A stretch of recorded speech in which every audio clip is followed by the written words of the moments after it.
যেই চেয়ারে বসার কথা ছিল জননেত্রী শেখ হাসিনার, আর যারা পদ্মা থেকে ডুস করে ফেলে দেওয়ার কথা, সেই চেয়ারে এখন পদ্মায় যারা সুবাবে সে এসে বসেছে। আর যেখানে কাদের কাকার থাকার কথা ওখানে আবার খালেদা জিয়া এসে বসেছে। বলেন ঠিক কিনা? এখন নিজের চেয়ার দেখলে কষ্ট লাগে না? লাগে না? সুতরাং এই চেয়ারের বড়াই থাকবে না, রূপের বড়াই থাকবে না, শক্তির বড়াই থাকবে না, সব অহংকার মাটির সাথে মিশিয়ে দেবেন কে? সেই আল্লাহর জন্য নিবেদিত প্রাণ যদি হতে পারি, সেই আল্লাহর জন্য যদি নিজেদেরকে সঁপে দিতে পারি, তবেই কল্যাণ, তবেই মুক্তি। আর আল্লাহর জন্য যদি সঁপে দিতে না পারি, তাইলে নিজের দেশ তো দূরের কথা, দাদার দেশেও শান্তি থাকবে? কথা কয় না থাকবে? ক্ষমতার বড়াই চিরদিন থাকে, চেহারার বড়াই চিরদিন থাকে, শক্তির বড়াই চিরদিন থাকে না। সব বড়াই, সব অহংকার একদিন চূর্ণ বিচূর্ণ হয়ে যায়। কিসের 41 সাল? আল্লাহ যদি না চান 31 সালও জীবনে আসে না। ঠিক না ঠিক? এই জন্য আমি মনসুর ভাইয়ের গানটা সুন্দর করে কনভার্ট করে বলেছি, ক্ষমতায় কেউ স্থায়ী হয় না, হোক না সে হাসিনা কি বারে না, সে আরটা চিরকাল থাকে না। ক্ষমতায় কেউ স্থায়ী হয় না, মুজিবুর বেশি দিন থাকেনি, জিয়াউর কেউ তো রাখেনি। মুজিবুর বেশি দিন থাকেনি, জিয়াউর কেউ তো রাখেনি। এরশাদ চলে গেছে পৃথিবী ছেড়ে, এরশাদ চলে গেছে পৃথিবী ছেড়ে, কেউ আজ তার কথা কয় না। ক্ষমতায় কেউ স্থায়ী হয় না, হোক না সে হাসিনা কি বারে না, সে আরটা চিরকাল থাকে না। ক্ষমতায় কেউ স্থায়ী হয় না। হাসিনা ক্ষমতা ধরে রাখতে আয়না ঘর বানিয়েছিল, জনগণের রোশানলে দাদার দেশে পালিয়ে গেল। হাসিনা ক্ষমতা ধরে রাখতে আয়না ঘর বানিয়েছিল, জনগণের রোশানলে দাদার দেশে পালিয়ে গেল। ডিবি হারুনের পাশে আর, ডিবি হারুনের পাশে আর পরিমণিদের দেখা যায় না। ক্ষমতায় কেউ স্থায়ী হয় না, হোক না সে হাসিনা কি বারে না, সে আরটা চিরকাল থাকে। নমরুদের এই চেয়ার চিরকাল ছিল না, ফেরাউনের ছিল না, আবু জাহেলেরও ছিল না, আব্রাহার ছিল না, আব্দুল্লাহ বিন উবাইয়ের ছিল না। সুতরাং বাংলার জমিন শুধু নয়, এই দুনিয়ার জমিনে তাদের উত্তরসূরি যারা থাকবে তাদের চেয়ারটাও চিরকাল থাকবে। কিন্তু যারা আল্লাহর জন্য নিবেদিত প্রাণ হয়, আল্লাহর জন্য যারা নিজেদেরকে সঁপে দেয়, তাদের কোনো দুঃখ থাকে না, ভয় থাকে না, দুশ্চিন্তা থাকে না, তাদেরকে দেশ থেকে পালানো লাগে না। যারা বলল ৭১-এর রাজাকার এই মুহূর্তে বাংলা ছাড়, সেই রাজাকাররা এখন ইউনূসের সাথে সেলফি তোলে। আর যারা বলল আমার বাবার দেশ, তারা আবার দাদার কাছে চলে গেল। বলেন ঠিক কিনা? সাহস নিয়ে দাঁড়িয়েছ তাই মুক্ত হয়েছে জমিন, সাহস করে দাঁড়ালে আর একবার কায়েম হয়ে যাবে দিন। নয় নয় নয় আর কোনো ভয়, আনতে হবে দিনের বিজয়। নয় নয় নয় আর কোনো ভয়, আনতে হবে দিনের বিজয়, দিনের বিজয়। যারা ভেবেছিল ছাড়বে না আর ক্ষমতার ওই মাসনদ, দেখেছে তারা রবের পাকড়াও কি করে করে নাস্তানাবুদ।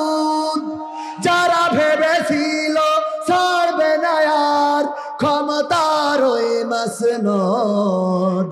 দেখেছে তারা রবের পাকড়াও কি করে করে নাস্তানাবুদ। তাই নয় নয় নয় আর কোনো ভয়, আনতে হবে দিনের বিজয়, দিনের বিজয়। মানুষের সাথে যারা করেছে দুশ্মনী, করেছে বাড়াবাড়ি, দেশের বুকে তাদের হয়নি তো জায়গা, যেতে হলো মামার বাড়ি। মানুষের সাথে যারা করেছে দুশ্মনী, করেছে বাড়াবাড়ি, দেশের বুকে তাদের হয়নি তো জায়গা, যেতে হলো মামার বাড়ি। তাই নয় নয় নয় আর কোনো ভয়, আনতে হবে দিনের বিজয়, দিনের বিজয়। কাবা রক্ষায় যেই মহারব পাঠিয়েছিলেন আবাবিল, আজও তিনি দয়াময় তেমনি আছে, বদলেনি তো এক তিল। কাবা রক্ষায় যেই মহারব পাঠিয়েছিলেন আবাবিল, আজও তিনি দয়াময় তেমনি আছে, বদলেনি তো এক তিল। তাই নয় নয় নয় আর কোনো ভয়, আনতে হবে দিনের বিজয়, দিনের বিজয়। সাহস নিয়ে দাঁড়িয়েছ তাই মুক্ত হয়েছে জমিন, সাহস করে দাঁড়ালে আর একবার কায়েম হয়ে যাবে দিন। ঠিক না বেঠে? কারা কারা ঠিক মনে করেন হাত উঁচু করেন।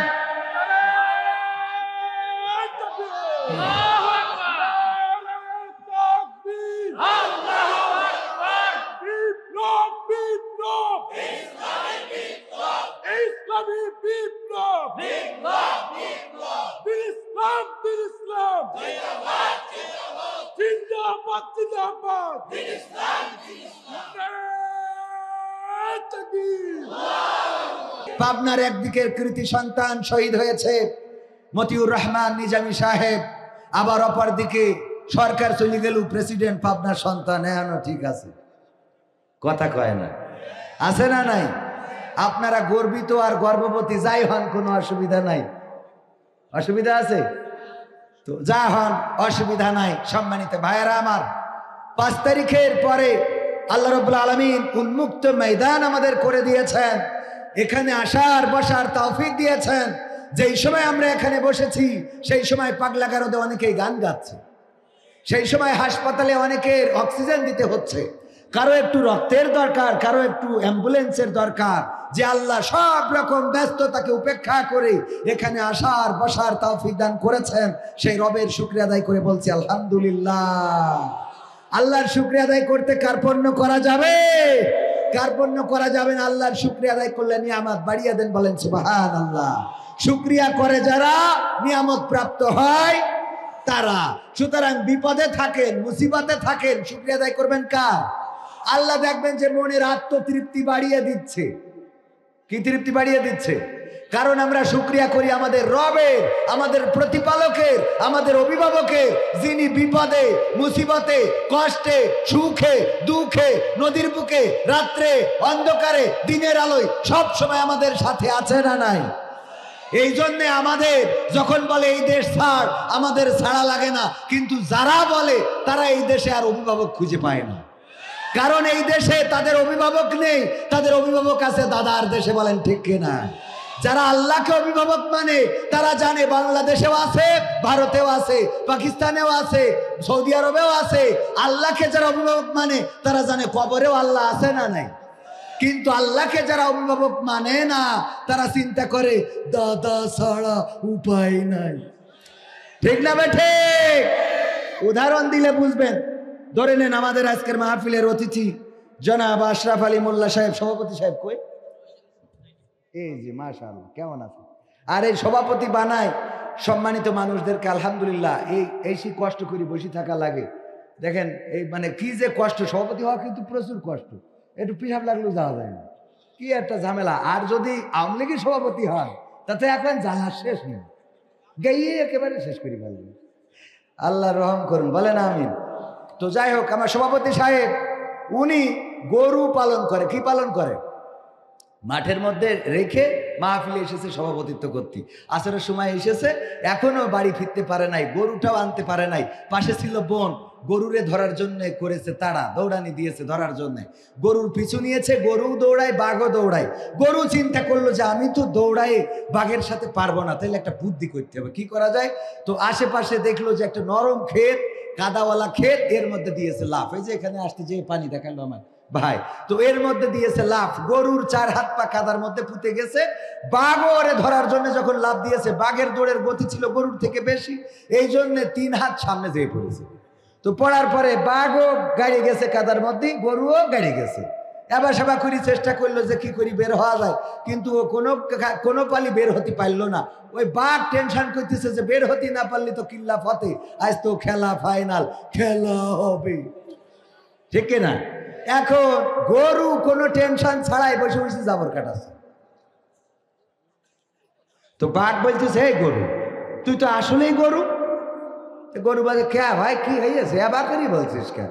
মানে গরুর তো ভাষা বোঝেন, এবার করি বলছিস কেন ভাই, কি হয়েছে? হ্যাঁ, তো বলছে কি হয়েছে মানে, তুই যে কাজটা করলি এটা মানুষে করে? কয় না, গতি করে, গরুতি করে।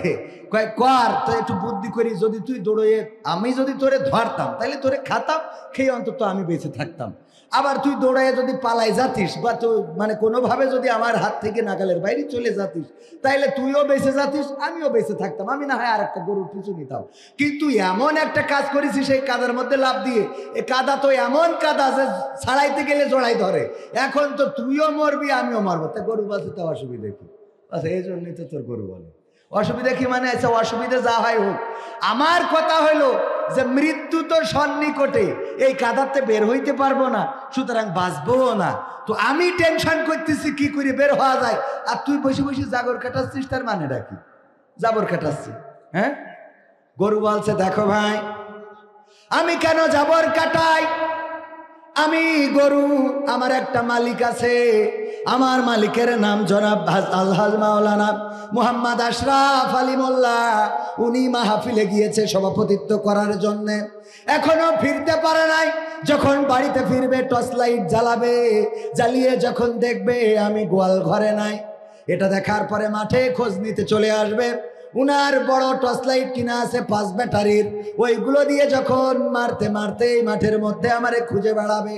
খুঁজতে খুঁজতে আমারেও পাবে, তোমারেও পাবে।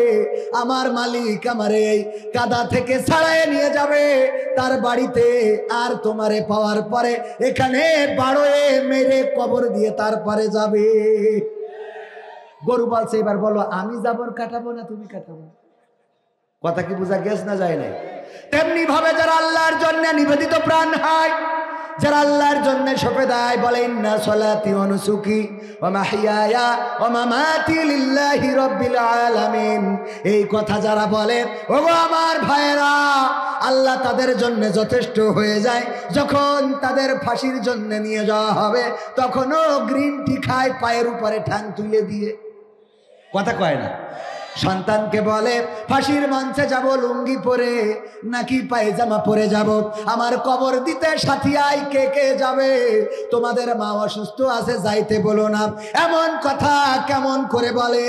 কারণ হলো তারা জানে আমরা দুনিয়ায় থাকি আর কবরে যাই। আমাদের মালিককে চিল্লায়ে বলে, মালিককে, সেই আল্লাহকে মানতে রাজি আছি না নাই? আল্লাহকে যদি মানতে রাজি থাকি, তাহলে আমাদের কোরআন মানতে হবে, ঠিক না বেঠে? আল্লাহ তার পথে চলার জন্যে, তার পথে বলার জন্যে দিয়েছেন কি? সমাধান খুঁজে খুঁজে ক্লান্ত হয়েছো যারা, সমাধান যদি পেতে চাও, সব পথে গিয়ে ভুলে কোরআন দেখো খুলে, সমাধান যদি নিতে চাও।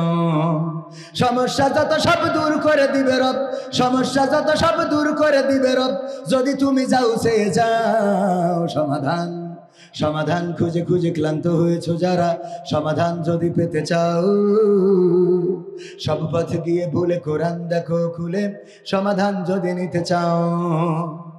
কোরআন ধরি না বলে, কোরআন পড়ি না বলে চারিদিকে হই লাঞ্ছিত, কোরআন জানি না বলে, কোরআন মানি না বলে সব অধিকার বঞ্চিত।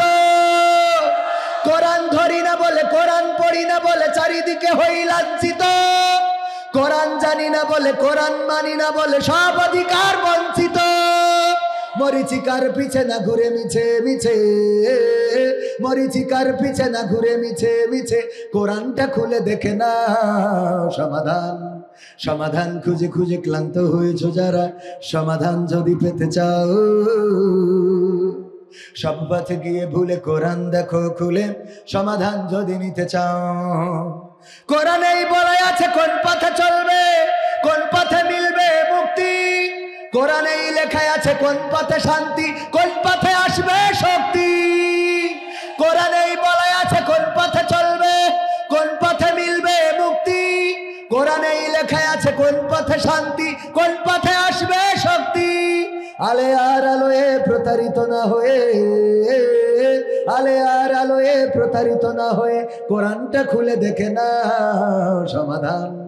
সমাধান খুঁজে খুঁজে ক্লান্ত হয়েছো যারা, সমাধান যদি পেতে চাও সব পথে গিয়ে ভুলে কোরআন দেখো খুলে, সমাধান যদি নিতে চাও।